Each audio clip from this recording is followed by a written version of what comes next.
Hey, Amy Posner here, and I want to talk to you today about what you do with your money in business. This is a question that's been asked to me twice by different people in my mastermind in the last week, and I figured if it's of interest to them, it may well be of interest to you.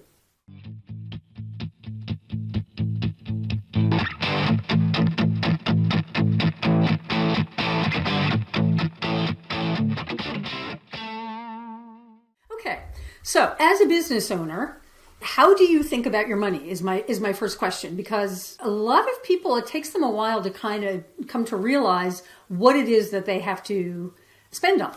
I mean, obviously you need to you need to pay your own taxes, you need to set aside money for taxes, and then you have business expenses. And as you grow and scale your business, you'll have more of those. And so do you have a plan for that? Do you currently have an assistant? Are you planning on getting an assistant? So what kinds of things do you want to implement in your business? And what do they cost? And so you can sort of plan to do these at the same time. As you're growing your business, you say, oh, I've gotten to this milestone, so now I can afford this. So it's often the milestone is when you have enough money to pay your bills and maybe a little bit of a cushion. And then you start to have profit and you're making really good money. So what do you do with that money? Well, the first thing to think about is, what your business needs. And in a planning sense, like not what do you need immediately, but, what's on your docket? Like, do you get new headshots done every 3, 4, 5 years? Do you revamp your website about that often and need to have it redesigned? Are you planning to hire people, subcontractors, assistants, integrators, online business managers? And, that's something that you might not have a sense of, what you need or what you'll need for help at which points. But you can find out some typical, what those roles typically cost. And you can be thinking about that. Now, once those things are, sort of handled in your mind, you want to think about a financial planner if you don't already have one. And I would strongly recommend searching around to find a financial planner who you feel comfortable with and kind of who understands how you operate. So I, years ago, hired a fellow at Edward Jones, very reputable financial firm here in the US. But I connected with him because he was referred to me by somebody who I knew was a great money manager. So I thought, well, geez, if he handles this guy's money, he must be good. I'll have him handle mine. I never connected with him. I just never personally connected with him. So I didn't lean on him. I didn't use him. So it was really imperative for me to find someone who understands kind of how I operate and what my goals are, because, they're not necessarily like anyone else's goals. And I guess nobody's are. My work pattern and my life pattern hasn't fit into a traditional, work and retire mold in any way, shape or form. And that's usually what he works with. No fault of his own, but, we're really not a fit. And so you want to also start thinking strategically as a business owner, because, we don't know what life is going to throw at us. And so, you want to plan and you want to be prepared, especially if you make any major lifestyle choices or decisions based on your income. Like you decide, well, what the hell, I can live anywhere I want. I'm going to move to fill in the blank. What does that mean? What does that look like for you in terms of expense, in terms of, running your business? So all of these kinds of things you can, some of these things can even be a wish list. They don't necessarily need to be executed on, and they don't need to be tied to a specific time or financial goal. But it's a really good idea to have thought about this in advance, because if you don't, a couple of things happen. One is it's really overwhelming. And two is you don't operate at the same level because you're not thinking like a strategic business owner.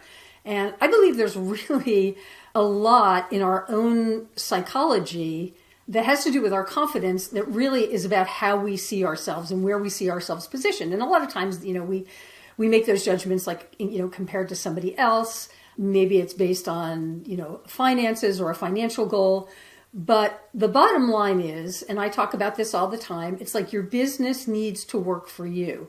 And so that means your finances need to work for you. What are your responsibilities in life? Do you have kids? Do you have other family members that you have a responsibility for? What's important to you? And then to figure out, what does that look like financially? Or what would be possible for you at these different levels that you could achieve in your business? And I would really, really strongly, I guess, bottom line, suggest finding that professional and finding them before you feel like you have more money than you know what to do with. And I don't mean that like, woo, or like, throwing all the money up in the air and we're rolling on it and that kind of thing. But what I mean is, you're used to making, say, $5,000 or $6,000 a month, and suddenly you're making $10,000 and $12,000 and $15,000 a month. So you have a lot more disposable income.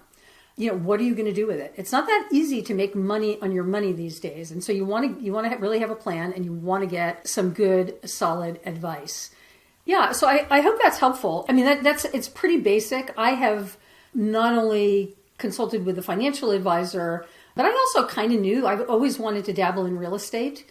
That's kind of the direction that I've gone. I own a house here in the city that I live that I rent out. And I also am just about to sell an Airbnb that I've owned for about 3 years in Boise, Idaho. And it's been a great situation, and it'll be very profitable to get out of it, but it's no longer a fit. But I think if you just start thinking about some of those things, like what would you like to do and what's involved? Like my rental house here, very little involved, but periodically there's stuff, which costs time and money, takes time and costs money. With the Airbnb, less so. There have been other hassles, but in the end, you want to decide what's your level of risk? What's your risk adversity? What are you going to feel comfortable with? And then talk to somebody who's got solid financial professional experience to help validate your ideas and make sure that what you are planning, A, makes sense, and B, you actually have a financial plan to reach that goal. And that's why I think it's important to start before you have all this extra money, because you can build really good habits as you go. And I think it's just really helpful. So it's not such a jarring thing or such an intimidating thing. Anyway, I think I signed off before saying I hope this helps, but I hope it does. Pop any questions that you have below. And if you want to be notified, hit the bell if you want to be notified when episodes drop. Thanks for watching. Bye for now.